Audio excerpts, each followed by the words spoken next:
Hey everyone, it's Miss Joe, and today I'm going to talk to you a little bit about how you can participate in our great democratic republic.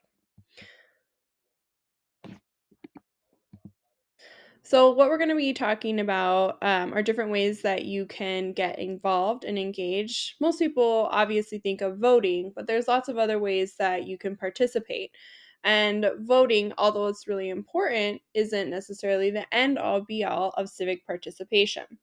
It's also really important to discuss this idea of self efficacy. So, we talk about this in AP government, but it's basically just a fancy term that says whether or not you believe that you have the ability to make a difference in our society. And so, generally speaking, this belief has waned over time, and disillusion with the United States government has continually grown. And this is for lots of reasons. A lot of it started during the Vietnam era when people no longer felt like they had a say. And there's lots of other factors when we consider how our system is currently set up. And there are arguments about how we should move forward. The great thing is that you'll be able to actually make a difference in what decisions are made about how our government will function. And so I'm going to remind you of the very cheesy AFN commercial that you might have seen about the little boy throwing the starfish back into the sea. And then he very cutely says, I made a difference for that one.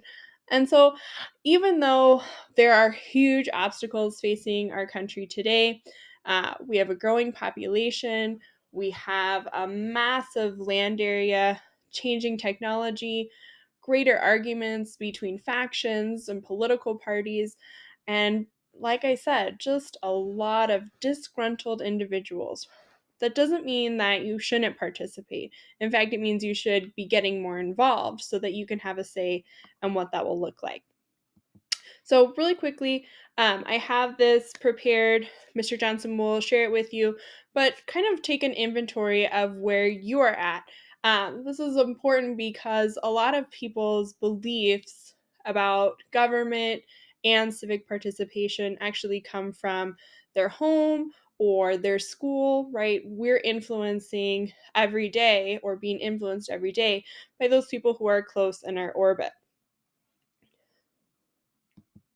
So moving on, I'm just going to show a couple of little slides about what participation looks like in the United States today.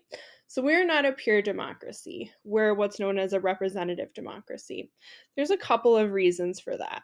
Essentially, what we do is that we elect representatives who are going to then make decisions on our behalf. Part of the reason why we have what's called a representative democracy is because early on, some of the framers actually thought that the majority of voters were not well informed and, to put it bluntly, too stupid to vote.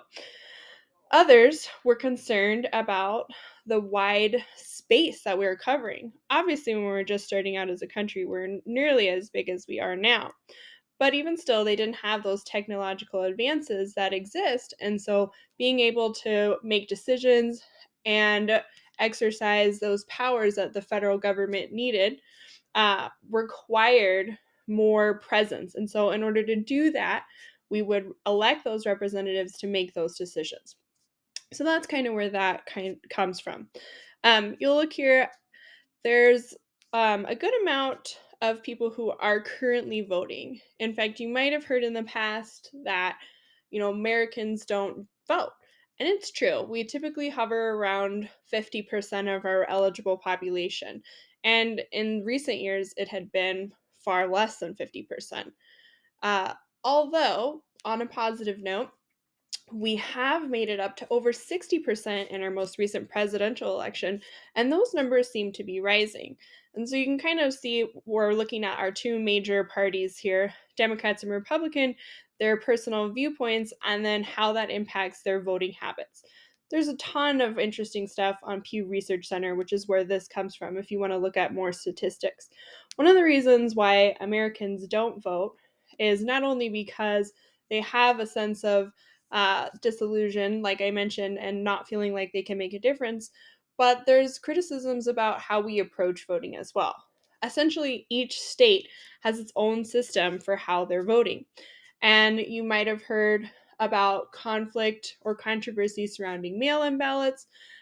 If you're in the US military, however, you've been voting by mail for years, especially if you're stationed overseas.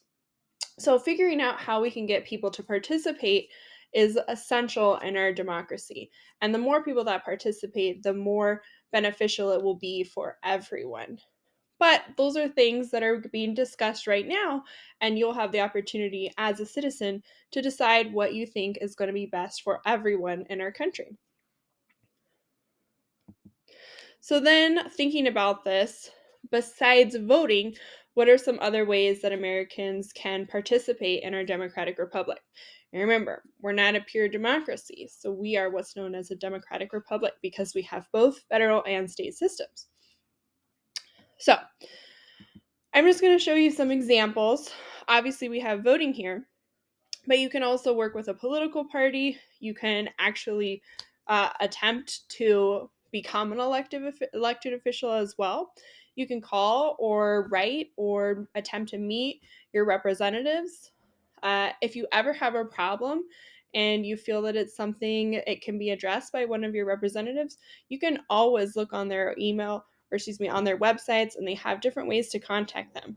I've definitely done that over the years, and you'll be surprised, especially because I come from a fairly small state. I always get them to write me back. And it can be about issues that are personal to you, that you think would benefit everyone in your community, or it can be more wide ranging. Like maybe you think everyone should be getting a free college education. Who knows? Hot topic. If you think that, you can write to them, and they can try to represent your ideas, and make it become actually and take it into action. Excuse me. So all of these are different ways that you can participate. Um, but like I said, there has been a decline. And although we've seen an uptick, there's concern that this isn't going to stay, right? That people are going to temporarily become more engaged, but then kind of fall back and no longer participate.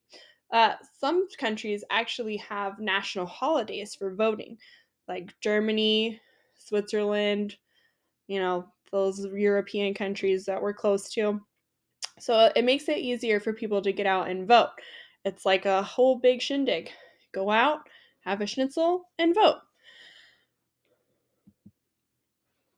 But there are different ways that you can influence government as well. Besides writing to your legislators, you can participate in an interest group, which I'm going to talk about here in the next slide. And then you can also donate money. You might have also noticed, especially if you're in the US, people will put up lawn signs. These are different ways that you can hope to influence your community as well as the government. So then we're looking from a larger scale. Ultimately, citizens make up interest groups. However, when they get together, right, a huge amount of people all of a sudden has a lot more power and ultimately influence. So they're private organizations that try to persuade government officials to enact policies or legislation that they think is going to be most beneficial to them. Obviously, we can look at it from two different sides of the coin, right? Some people would say these are evil interest groups. Other people would say, oh, look how nice these ones are. Um, but here are some of the ones that you may know of or haven't even thought of before. So, NEA, National Education Association, they're a pretty large interest group, as well as the NRA, National Rifle Association. A lot of times these get, you might hear people talking about them negatively, right? Because they're using power money in order to enact legislation that benefits them. I'm also pointing out some of these other major lobbyers. Here we have Meta and Amazon, some of the largest lobbyist groups in the US today. And so there are tons of them out there. We can look more at who the biggest lobby groups are right now. But essentially, these are the organizations that are having a huge impact on what's happening in our government. And so that causes citizens frustrations as well, right? How can it compete against these major organizations?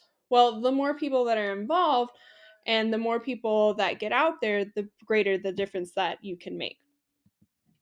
So then on the flip side, as a citizen, you also have responsibilities. So, just thinking about it, what are some of the responsibilities that you think are of citizens?